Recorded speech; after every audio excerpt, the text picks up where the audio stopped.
നമുക്കെല്ലാവർക്കും അറിയാം അള്ളാഹുവിൻ്റെ പരിശുദ്ധമായ മഹ്ശറയെപ്പറ്റി. ധാരാളം കടമ്പകൾ കടന്നിട്ട് വേണം സുരലോക സ്വർഗത്തിലേക്ക് നമുക്കെല്ലാവർക്കും കടക്കാൻ. അതിലൊരു പ്രധാനപ്പെട്ട കടമ്പയാണ് മീസാൻ എന്ന ത്രാസിൽ നന്മയുടെ കനം കൂടുക എന്നുള്ളത്. അൽഹംദുലില്ലാ, അതിൽ പരാജയപ്പെട്ടവൻ ബാക്കി എല്ലാത്തിലും പരാജയപ്പെട്ടവനാകും. അതിൽ വിജയിച്ചവൻ എല്ലാത്തിലും വിജയിച്ചവനെ പോലെയാകും.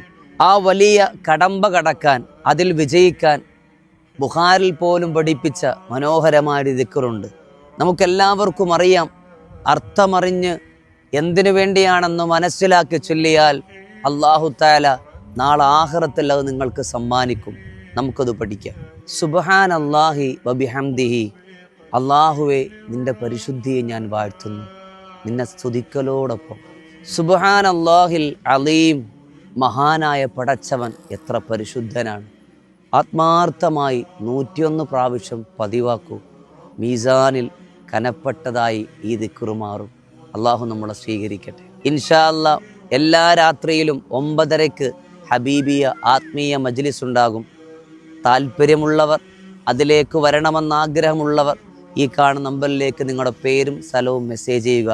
നിങ്ങൾക്ക് വേണ്ട എല്ലാ പ്രശ്നപരിഹാരത്തിൻ്റെ ദിക്റും നമ്മൾ ഒരുമിച്ച് ചൊല്ലി അള്ളാഹുവിനോട് ദുആ രക്കുന്ന മജ്ലിസാണ്. അള്ളാഹു നമ്മളെ സ്വീകരിക്കട്ടെ.